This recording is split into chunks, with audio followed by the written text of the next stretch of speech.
Hello everyone, welcome to commerce lectures. I am Neha. आज हम करेंगे क्लास 11 बिजनेस स्टडीज और टॉपिक है हमारा आज का knowledge process outsourcing. So KPO का मतलब क्या है देखते हैं। In this firms outsource knowledge and information related work high level task to an outside firm.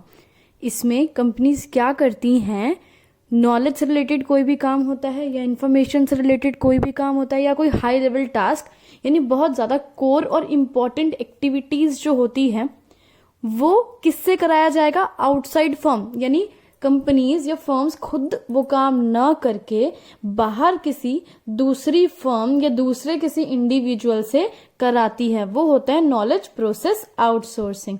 So BPO में क्या था आपका, बिजनेस प्रोसेस आउटसोर्सिंग में उसमें कंपनीज क्या करती थी, अपना नॉन कोर एक्टिविटीज यानी डेली रूटीन वर्क करवाती थी दूसरों से।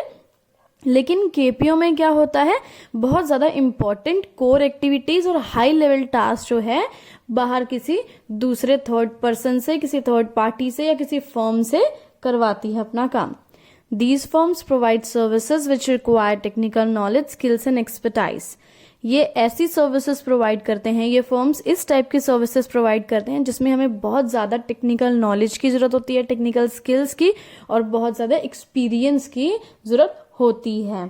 नेक्स्ट पढ़ते हैं आपके features of KPO। So first feature है इसका, KPO is upward shift of BPO।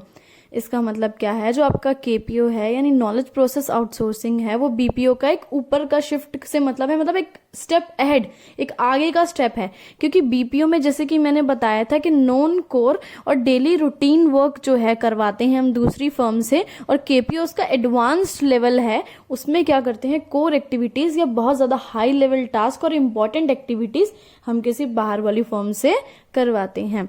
It focuses on providing knowledge, expertise rather than process expertise. और इसका मेन फोकस क्या होता है KPO का, कि हमें बेसिकली किस चीज में एक्सपर्टाइज देती हैं ये फर्म्स, नॉलेज से रिलेटेड, यानी ऐसा काम जो दिमाग से रिलेटेड है, ठीक है, उस चीज का एक्सपर्टीज देती हैं, ना कि प्रोसेस एक्सपर्टीज, यानी जो है हमारे डेली रूटीन के काम यहाँ नहीं करे जाते हैं। ऐसे काम किए जाते हैं जिसमें बहुत ज्यादा हायर लेवल की इंटेलेक्चुअल थिंकिंग की और एक्सपीरियंस की जरूरत पड़ती है। जैसे कि अगर आपका एक छोटा सा बिजनेस है, कोई या फर्म है, और आपको लीगल कोई हेल्प चाहिए, जैसे लॉयर की या CA की, किसी चीज की, तो आपको तो इतना नॉलेज है नहीं कि खुद ही लॉयर बन के खड़े हो जाओ और सारे काम कर लो। आपको बाहर किसी लीगल ऐसी फर्म की हेल्प लेनी पड़ेगी या किसी लॉयर की हेल्प लेनी पड़ेगी, तो ये सब चीजें आती है KPO में। नेक्स्ट पॉइंट देखते हैं, it involves advanced analytical thinking and judgement and technical skills. यानी KPO फर्म्स में क्या जरूरत होती है, किस चीज की जरूरत होती है, बहुत ज्यादा एडवांस्ड और एनालिटिक थिंकिंग की और जजमेंट की जरूरत होती है। यानी इनमें जो डिसीजंस लिए जाते हैं, ऐसी प्रॉब्लम्स के डिसीजन लिए जाते हैं जो कि नॉर्मल नहीं होती है और बार बार अराइज नहीं होती है, कभी कभी या फिर बिल्कुल ही न्यू प्रॉब्लम्स होती है, जिनके लिए बहुत ज्यादा हमें जो है एडवांस लेवल की थिंकिंग और एक्सपर्टाइज चाहिए होता है और टेक्निकल नॉलेज या टेक्निकल स्किल्स हमें चाहिए होती हैं। It increases efficiency and result in cost savings. इससे हमारी एफिशिएंसी बढ़ती है। क्यों एफिशिएंसी क्यों बढ़ेगी आपकी? अब जैसे कि आपको कोई फॉर्म से कुछ भी कोई डॉक्यूमेंट्स वगैरह प्रिपेयर करने हैं, आप खुद इतने ज्यादा एक्सपर्ट नहीं है, है ना, आपको इतना नॉलेज नहीं है, तो आप गलती कर सकते हैं। लेकिन अगर आप वही काम बाहर किसी CA वगैरह से कराएंगे तो वो ज्यादा अच्छे तरीके से करेगा, तो आपकी एफिशिएंसी इंक्रीज होगी, क्योंकि आप वेस्टेज कम करोगे, टाइम, पैसा, सब कुछ आपका कम लगेगा, गलतियां होने के चांसेस कम होंगे, जिसकी वजह से आपकी कॉस्ट भी काफी कम लगेगी। नेक्स्ट है आपका common services included in KPO। यानी KPO में किस टाइप की सर्विसेज जो है बाहर से हम जो है हायर करते हैं, जैसे कि लीगल प्रोसेस या लॉयर वगैरह की किसी की हमें जरूरत पड़ेगी, लीगली कोई काम करवाना है, पेटेंट सर्विसेज, डाटा एनालिटिक्स, तो ये सभी एग्जाम्पल हैं जो हम दूसरों को आउटसोर्स करते हैं, जो कि हम खुद नहीं कर सकते हैं। ये बहुत ज्यादा कोर एक्टिविटीज और इंपॉर्टेंट एक्टिविटीज होती हैं। नेक्स्ट हमारा इसमें टॉपिक है बैरियर इन KPO।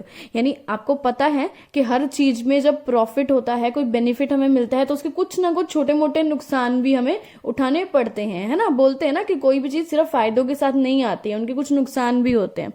सो केपीओ में ऐसे क्या प्रॉब्लम्स है, क्या डिसएडवांटेजेस है?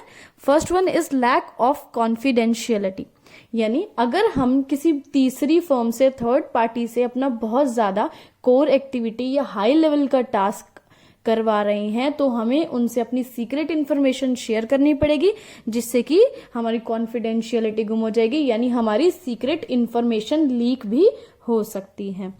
Organizations can't find out which decision is taken by whom. और नेक्स्ट प्रॉब्लम हमें क्या फेस करनी पड़ सकती है, क्योंकि हम तो अपना काम, इंपॉर्टेंट डिसीजंस जो हैं वो खुद नहीं ले रहे हैं, बाहर किसी थर्ड पार्टी को हमने बोला हुआ है कि ये डिसीजंस तुम लो, ये काम तुम करो। तो ऑर्गेनाइजेशन को पता ही नहीं लग पाता कि एक्चुअली में उस फर्म में किसने वो डिसीजन लिया था।